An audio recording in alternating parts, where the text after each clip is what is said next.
클릭 감사합니다. 삼테크TV 김선프입니다. 만나서 반갑습니다.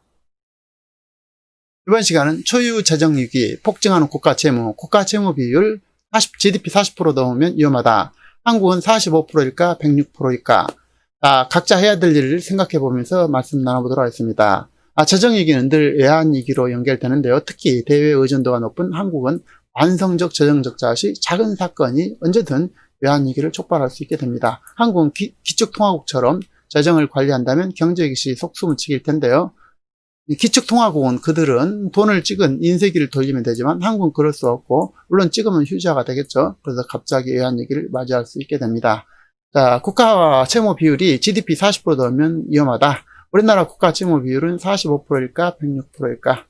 문 대통령 재정인출 중독증, 초유 재정 위기 문을 열었다. 비기축통화국 대외 의존도 높은 우리나라 적정한 국가 채무 비율은 40%다. 한국은 포퓰리즘으로 재정 파탄난 베네수엘라가 될 날이 얼마 남지 않았다는 것이고요. 외환 보유액 중 위기상황 시 급하게 운용할 수 있는 현금성 외환 보유액은 불과 3 내지 4%밖에 되지 않는다는 것입니다. 그래서 우리가 재정 관리를 매우 잘해야 되는데요. 이제 그게 갑자기 지금 무너지고 있죠. 한국은 국가 채무 비율이 45% 전망, IMF 기준 적용한다면 106.5%에서 비상이더라. 환경용 국가 채무 국제 비교 보고서에서 한국 적정 국가 채무 비율을 40%로 지정하고 있습니다. 기축통화국도 없고 대외 의존도가 높아서 기축통화국 따라한다면 정책적 오류가 발생한다는 것입니다. 케네스 로고프 하버드 경제학 교수, 이번에 다르다 저자는 근본 코로나19는 과거 100년 역사상 경제에서 볼 수 없었던 최악의 경제 침체라면서 2008년도 글로벌 금융위기 이번 침체에 비한다면 그야말로 시운전에 불과했다는 것입니다. 현재 상황에 대한 대처를 그래서 주문하고 있는데요. 그는 일찍이 그의 저서에서 국가 채무는 40% 이내에서 관리하고 심지어 40% 이내에서도 경제 위기를 맞이할 수 있다고 주장하고 있습니다. 우리나라는 국가 채무는 OECD 국가 중 네 번째로 빠르게 증가하고 있고, 국제 기준을 적용할 경우 이미 2018년도 국가 채무 비율이 106.5%에 달하고 있는 것으로 나타났습니다. 우리나라 비금융 공기업 부채는 GDP 20.5%로 비금융 공기업 부채가 보고되고 있는 OECD 7개국 중 가장 높고요. 여기에다가 이제 군인과 공무원 연금의 충당액도 49.6%로 OECD 등 가장 높습니다. 그래서 조경엽 경제연구실장은 미국 텍사스 오스틴대 재정학 박사 학위를 받은 뒤 국회 예산정책처에서 해제팀장으로 일을 했다고 하고, 2006년도부터 한국경제연구원에서 재정과 세금, 거시경제 동향을 연구하고 있는 그야말로 재정 전문가인데요. 내용 좀 보겠습니다. 문 대통령은 재정지출 중독증, 초유 재정위기 문을 열었다, 이건데요. 재정 전문가인 그는 문 대통령은 재정지출 중독증에 걸렸다면서 역대 대통령 중에서 가장 재정 낭비가 심하다고 현실을 지적하고 있습니다. 한국 국가 채무는 공기업 부채와 군인연금, 공무원연금 등 모든 부채를 포함한다면 이미 2018년 현재 한국 국가 채무는 83.5%가 아니라 106.5% 정도 된다는 것입니다. 한국은 미국이나 유럽과는 다르다면서 먼저 미국과 EU, 회원국, 일본 등은 달러, 유로, 엔 같은 기축통화국이라는 것입니다. 반면 우리나라는 기축통화국이 아니죠. 그렇기 때문에 이들과 같은 선상에서 비교를 하면 되지 않는다는 것입니다. 경제 위기가 오면 기축통화 국가들은 인쇄기를 돌려서 돈을 찍어내서 수입 대금을 지불하면 되게 됩니다. 하지만 그래서 그들은 재정위기가 외환위기로 연결되지 않는데, 하지만 한국은 원하는 글로벌 금융시장에서 기축통화가 아니기 때문에 돈을 찍어서 내도 경제위기가 된다면 해외에서 한국 돈을 받지 않게 됩니다. 그래서 외환위기가 오게 되는데, 그렇기 때문에 이런 나라들은 국가 채무 비율과 한국을 직접적으로 비교하면 되지 않는다는 것입니다.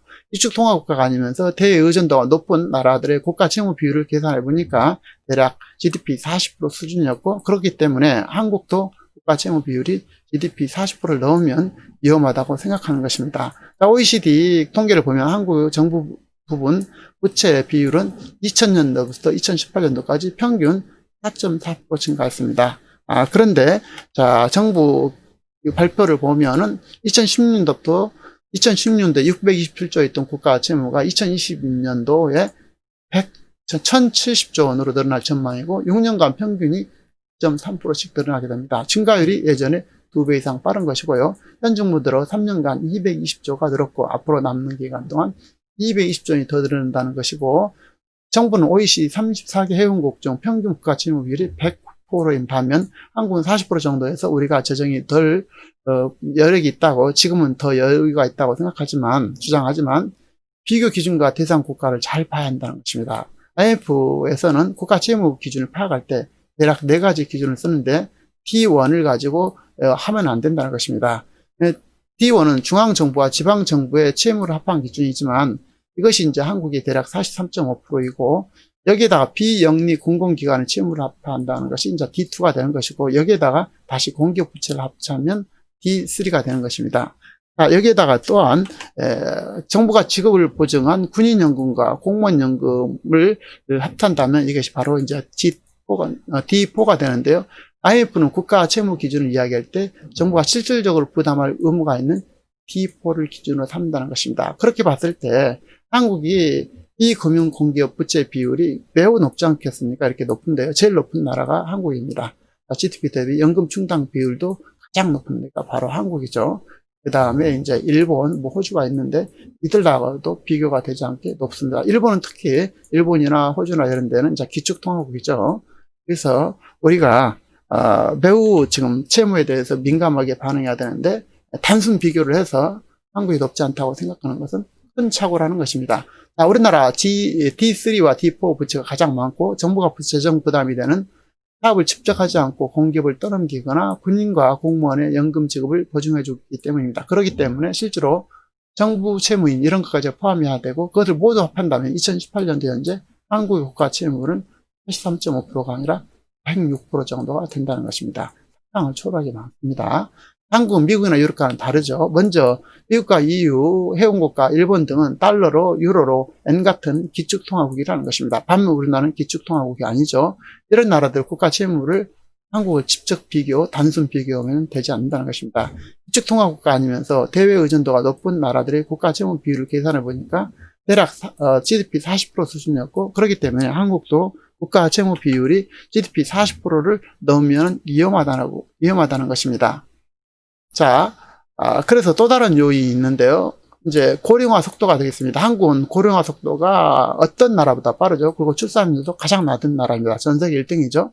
유럽의 경우 1970년대 초반 65세 인구가 전체 인구의 14%를 넘어서는 고령사회에 처음으로 들었을 때 국가 채무 비율이 10% 정도 수준이었다는 것입니다. 앞으로 국가의 복지 지출이 폭증할 것에 대비해서 국가 부채를 낮게 관리한 결과입니다. 한국도 이미 2017년대 고령화 사회에 진입했고, 더구나 노인들의 평균 수명은 늘어나는데, 이에서 저출산으로 해서 미래 노인이 부양할 젊은 인구는 계속 줄어들고 있습니다. 이런 와중에 국가 재정을 마구 써서 채무 비율을 이렇게 높여 놓으면 미래 벽지 수요를 어떻게 감당할 수 있겠느냐는 것입니다. 그래서 국가 채무를 매우 양호하게 관리를 해야 되는데, 문 대통령은 국가 채무 비율이 60%를 넘어도 괜찮다고 이야기하고 있습니다. 하지만 너무 근시안적이고 포퓰리즘적이라 이런 것인데요. 박근혜 정부 시절 본인이 야당 생활할 때 국가 채무 비율이 40% 넘으면 미래 세대의 빚을 떠넘긴다면서 반대다가 정권을 잡으니까 막 쓰고 있는 것입니다. 미국처럼 예산 문제는 국회가 견제 장치를 갖고 있어야 되는데, 우리나라는 여당이 됐던 여당도 야당도 청와대보다도 더 돈을 써야 된다고 주장하고 있는 것이고, 국민의힘도 야당도 정권을 잡아야 되기 때문에 돈을 쓴 쪽으로 흘려간다는 것입니다. 청와대에 의해서 정치권까지 이렇게 간다면 한국의 포퓰리즘으로 재정 파탄난 베네수엘라가 될 날이 얼마 남지 않았다는 것입니다. 국가 채무 비율이 10%대에서 20%, 20%대에서 30% 늘어났는데 각각 7년이 걸렸는데, 20%에서 30% 늘어났는데 불과 9년이 걸렸습니다. 그러나 지금 속도라면은 40%에서 50% 가는 데는 불과 2년, 3년밖에 걸리지 않을 것으로 보입니다. 외환위기와 글로벌 위기, 코로나 위기에 대해서 국가 채무 비율의 변화를 보면 매우 민감하게 지금 속도가 빠르게 이렇게 늘어난 걸 볼 수가 있는데요. 국가 채무 비율이 이제 97년도에 11.4%였다가 15.3%, 08년도는 26.8%, 09년도는 29.8%, 19년도는 38.1%, 20년도 전망은 43.8%, 여기에 거의 50% 육박하고 있죠. 그래서 급격하게 늘어난 것을 여러분이 직접 확인할 수 있겠습니다. 자, 그래서 이제 엄청난 이게 국가 채무가 지금 실시간으로 변화되고 이게 늘어나고 있는데요. 재정위기는 어떤 형태로 오나라고 이렇게 질문한 결과는 베네수엘라 등 외국 사례를 연구해 본다면 경제 체력이 약화되면 가계 기업 정부 할 것 없이 모든 경제 주체의 부채가 증가하게 됩니다. 한국이 다 늘고 있죠. 가계 기업 정부 할 것 없이 지금 경제 부채가 기하급증으로 늘고 있습니다. 민간 부분이 약해지면서 정부 세입 기반도 약화되고 정부가 해외에서 국채를 발행할 수밖에 없게 됩니다. 해외 발행이 성공하게 되는데 이때 해외 투자자들이 국가 재정 상황이 좋지 않으면 신규 국채를 사기는커녕 이전 국채마저 팔아버리게 된다는 것입니다. 이렇게 해서 경제 위기가 신속하게 찾아오게 된다는 것을 말하고 있는 것입니다. 그러면 이제 정부는 채권 이자율을 높여줘야 되겠죠. 이자율을 높여도 팔리지 않으면 중앙은행의 발권력을 동원해서 국채를 발행하게 됩니다. 그냥 돈을 찍어내는 것이기 때문에 시중 유통자금이 늘어나서 초인플레이션이 되고 해외 투자자들은 자산에서 빠져나가고 국가는 부도 상태에 이르게 된다는 것이죠. 해외 신용평가사인 피치는 국가 채무 비율이 48%가 되면 한국의 국가 신용도를 낮추겠다고 선언했죠. 심지어 46%라고 얘기도 했습니다. 그런데 어쨌든 46%가 됐든 48%가 됐든 이제 바로 50%에 치닫고 있는 것이고, 자, 그래서 신용등급이 떨어지게 된다면 한국의 자금이 탈출이 되겠죠. 한국은 해외 신용평가사의 평가도 좋다고 합니다. 그런데 97년 외환위기 때 경험을 되돌아보면 쉽게 이해할 수 있는데요.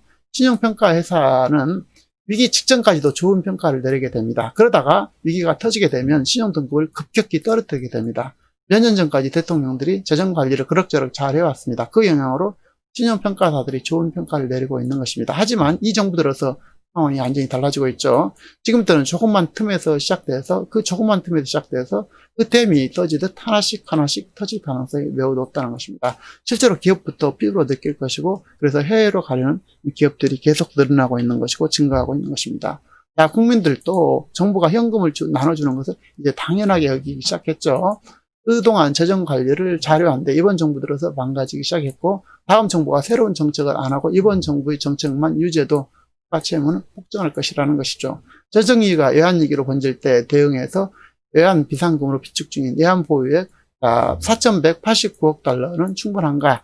그런데 전문가마다 견해가 다르지만 4천억 달러가 넘는 외환 보유액이 있지만 위기 상황이 급하게 이용할 수 있는 현금성 외환 보유액은 불과 3 내지 4%밖에 되지 않는다는 것입니다. 이런 측면에서 보면 금리가 찾아오면 700억 달러 정도가 부족하다는 주장이 설득력 있어 보이고, 미국이나 다른 선진국 기축통화국가 통화 수합을 잘 맺어놓는 것이 필요하다는 것입니다. 이제 과연 계속 맺어주냐는 것도 이제 물론 문제가 되겠지만요. 자, 한국은 지금 정치 이념적으로 경제가 거덜나고 있죠. 국민들도 정부가 현금을 나눠주는 것을 이제 너무나 당연시 여기기 시작했습니다. 세금에 의존해서 사는 국민이 늘어날수록 경제가 무너지는 속도가 더하게 되겠죠. 가속화되겠죠. 외환위기는 쌓이던 부채의 채무의 누적 결과로 본물 터듯이 갑자기 터지게 되므로 각자 준비를 잘 해야 할 것입니다.